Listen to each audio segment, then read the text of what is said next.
husband and I created this place from scratch almost 3 years ago. When I was growing up, my mother loved to show her love of people and how much she cared for them through food. And so food was real important, and having people gathered together was important, whether it was for coffee and dessert or just some appetizers or a full meal. I wanted to create a place that would give people that same kind of feeling that I experienced. I think a lot of that is being lost nowadays. And so we wanted to create a place that people would feel comfortable with, like the comfort that I felt with my mom's cooking and being with my family. So we have an oval table in the restaurant. We have some of my mother's recipes. We call it Granny's because my mother was granny to 5 grandsons. We have the only deep dish apple pie I've ever seen, and certainly the only one in Julian.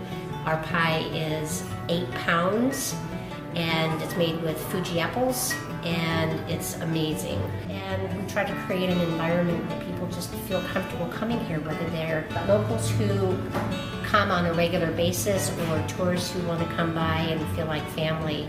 And to promote that idea, we have a world map outside and ask people to put a pin on it for where they're from.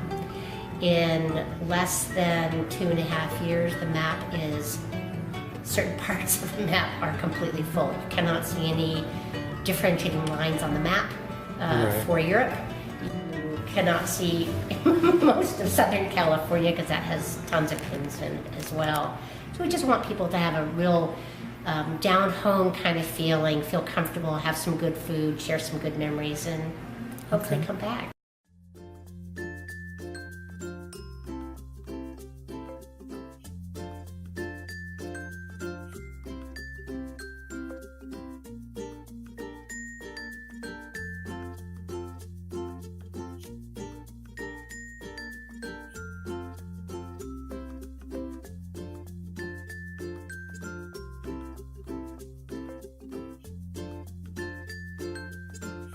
We specialize in making craft apple and pear ciders.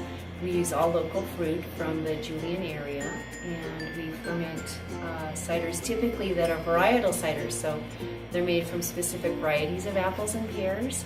And we do also have some blends, but it's really fun and interesting to taste what the ciders taste like from the different specific varieties of apples. This is our apple press.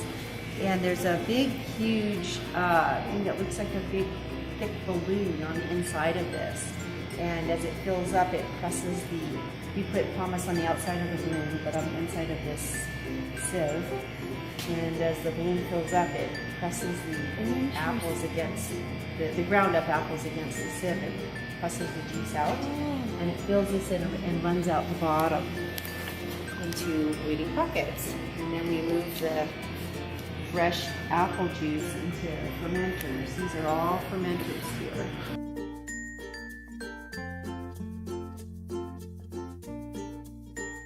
We hope to see you down here someday.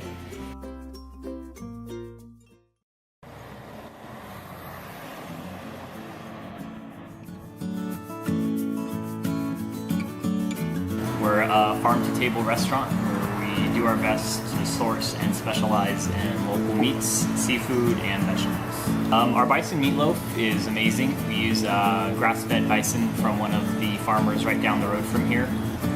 Some of the other specialties are burgers. We sell burgers like hotcakes. They go fast, left and right. Probably 1 out of 3 people who eat at our restaurant either order the bison meatloaf or a burger. We've been here now for 8 years. The building that we're currently in used to be known as Tom's Chicken Shack, which was a legendary, iconic restaurant for Julian. It was part of the experience. He used to come up for Dudley's bread, Mom's apple pie, and then fried chicken at Tom's Chicken Shack. So we've taken it, done a revamp on the property, slowly but surely, improvements, upgrades as the days go on, and we're turning it into the restaurant